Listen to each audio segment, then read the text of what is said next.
Assalamu alaikum.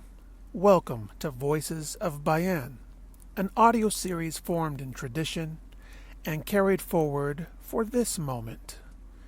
Each reflection is meant to be received with intention and carried into leadership, service, and daily life. In these brief moments, Bayan's teachers and students speak from a tradition that forms leaders and anchors communities. I invite you to listen with clarity and purpose. This is a Voice of Bayan.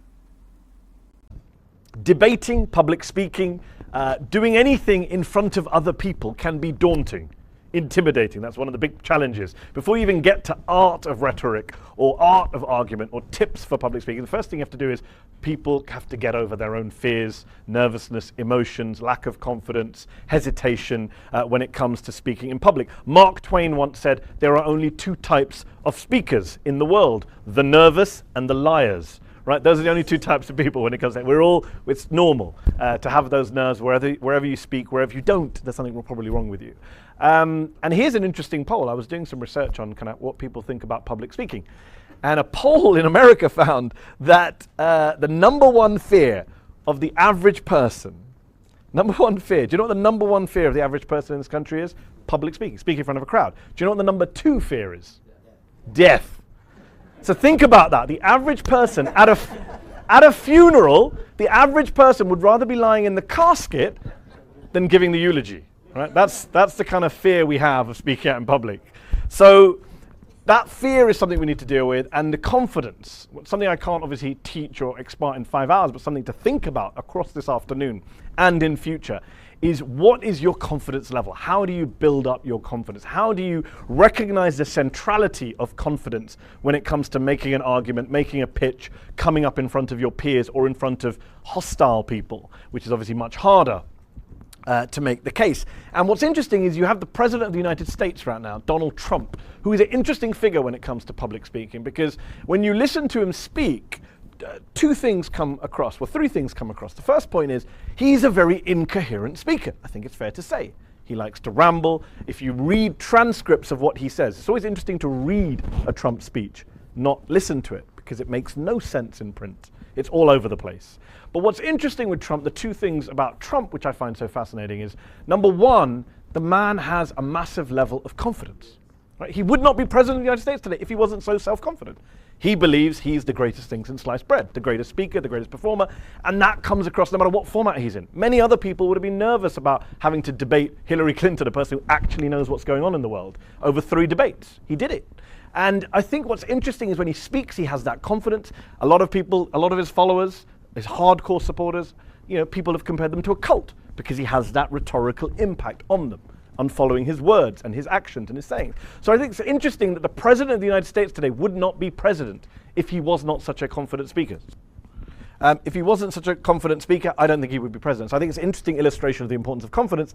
And the number 2 point is the power of rhetoric. The impact of rhetoric. If you want any better display, look at the Trump presidency. Look at the Trump campaign. The power of words from a man who's not known for being articulate, and yet, look at the power of his language. Look at how he has set the agenda. Look at the phrase fake news, which was weaponized by him. Look at the everyday tweets that he does that dominate conversation. I find it fascinating that a president who is so inarticulate, and many would regard as silly, foolish, stupid, ignorant, whatever word you want to use about his intellect level, it's interesting that you can in fact control an entire political agenda and set the tone of debate to an extent where now other politicians, I interview politicians for a living over the last year, the number of politicians now who I interview, foreign politicians, not just American, who will now start using Trumpian phrases in their answers because it's infected the language globally.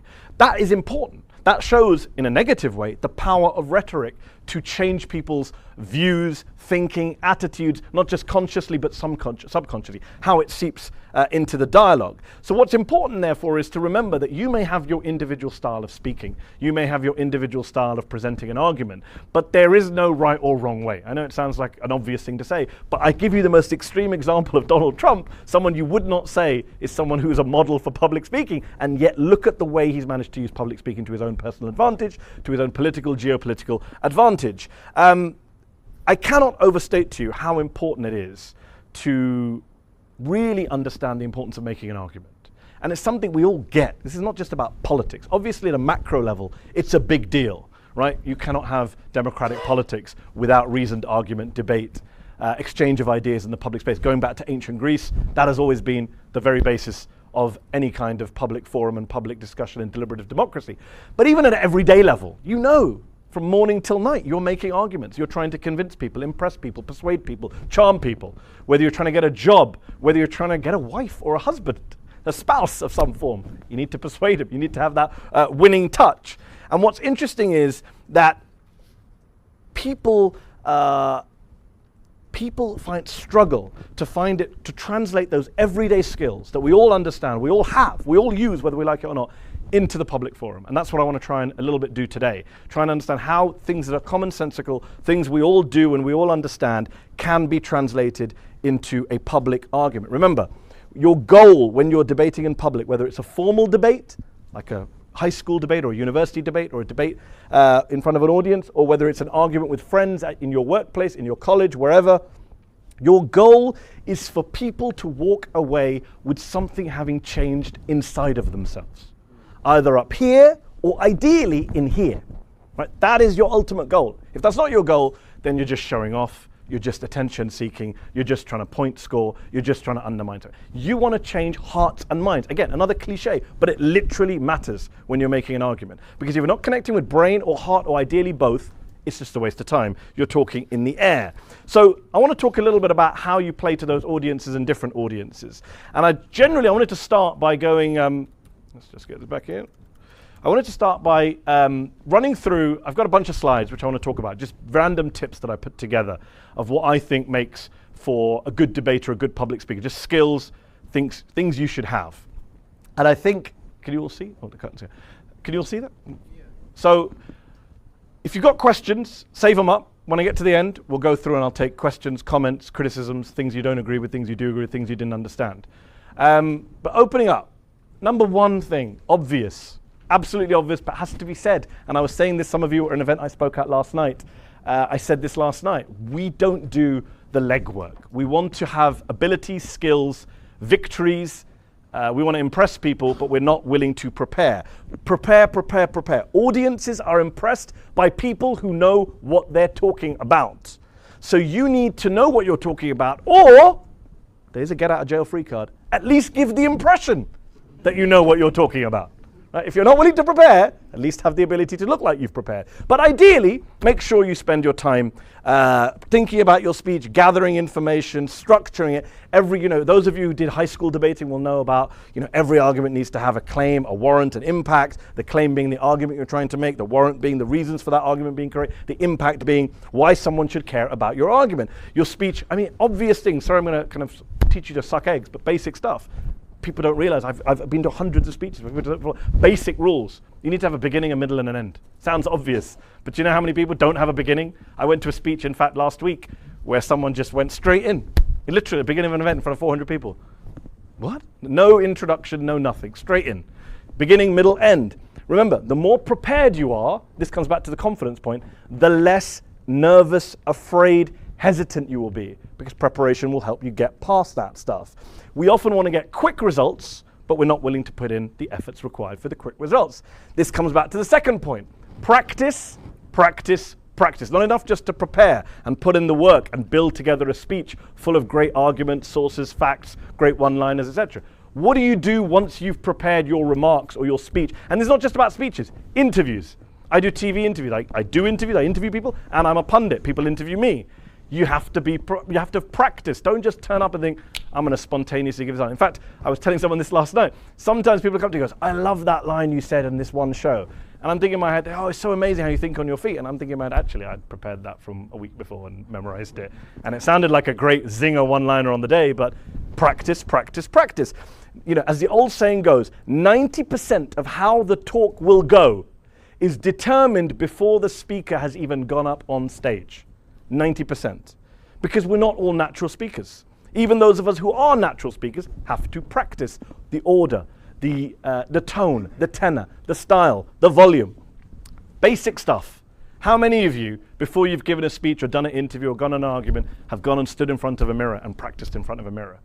Basic, very basic, but you've got to do it. You have to do it. You have to see, what do you look like? What do you sound like? Have you timed yourself? One of the most frustrating things I saw, Jihad's comments from the morning session were about khatibs who go over in length.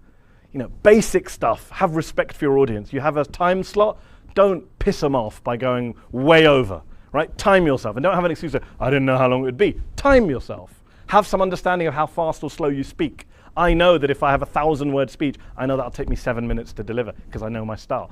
If you're not doing whole speech, you're doing bullet points, at least have some estimates of how you're going to get through. So try and practice that, get the time right, do it again and again until you can do your speech in your sleep. MLK, I always mention this, Martin Luther King, perhaps the greatest speaker, one of the greatest speakers of the last 100 years, practiced for days and days his I Have a Dream speech. He didn't turn up at Lincoln Memorial and go, I'm just going to knock it out, right? If he had to prepare, you and I have to prepare, right? If MLK has to prepare, practice, then we have to practice. Number three is the rule of three, right? It comes back to my point about beginning, middle, and end. Whenever you're trying to persuade someone to do something, whenever you're trying to make a convincing case, always present 3 reasons. Not 2, not 4, 3. And when you present 3 reasons, the evidence shows those are the number of reasons that tend to be best absorbed and remembered. When you start an argument or a phrase or a speech saying, I've got 3 reasons why we should do this, 3 reasons why I am wrong and you are right, why I am right and you are wrong, Freudian slip there, it gets people's attention because we've been hardwired since childhood to see things in 3, to accept things in a row of 3. The fairy tales we read and the stories we were told as children, 3 little pigs, Goldilocks and the 3 bears. So as we grow up, again and again, these 3 phrases, blood, sweat and tears, government of the people, by the people, for the people, mind, body, spirit, 3, 3, 3. The science of the brain shows that our working memory is best capable of remembering at any one time 3, max 4 pieces of information or chunks of information. So 1, 2, 3 is always very effective. Judo moves. Debate, in my view, has a lot in common with martial arts, right? It's just because I can't do martial arts, so I pretend that debating is a form of no. Judo, those of you know anything about judo, is about using your opponent's energy against them, right? Whatever energy they want to expend, use it against them. Don't use up your energy. Try and, if somebody throws a punch at you or throw at you, try and throw it back to them. And one of the ways you do that in a debate is when your opponent is attacking your arguments or criticizing you, you have to use his or her energy to throw them off from their game. And one way of doing that, I always find, is conceding things. When we argue, we don't like to concede things. We go into an argument, say, I'm right, you're wrong. These are my views, these are your views, I don't agree. What is always very useful, anywhere in a debate, is to find something to concede. Because when you concede something, you not only throw off your opponent, who didn't see that coming, and kind of shocks them, slows them down, undermines them, but it also impresses an audience who sees that there's someone who's willing to be open-minded. A powerful statement to make is, okay, here's where my opponent is right. But you know what? Here's where they're wrong. Right? Have that ability to be able to think on your feet and say, you know what, I'm going to concede something, or think beforehand what you're going to concede. Don't be afraid to say you got something wrong. Don't be afraid to admit weakness. Don't be afraid to concede a point. It shows you're not inflexible, and it throws off your opponent in a judo move. Perhaps not the ideal slide for a Muslim demonstration, but hand grenades. NSA, in case you're listening, rhetorical hand grenades, not real ones. Which are very useful to have in a debate. The best way to throw your opponent off, more than just conceding an argument, is to have a rebuttal point, a pre-prepared point, something you've brought to the interview, to the debate, to the lecture.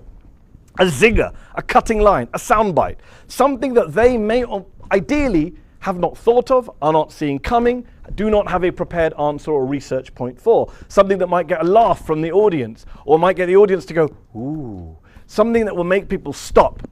Right? That is what you need to have up your sleeve, and wait for the right moment, pull out the pin, throw it at your opponent, walk away. Right? It will throw them off their argument. Have something separate to your formal argument that you just think, you know what? If there's a cheeky moment, I'm going to throw this in there to shake things up. Something provocative.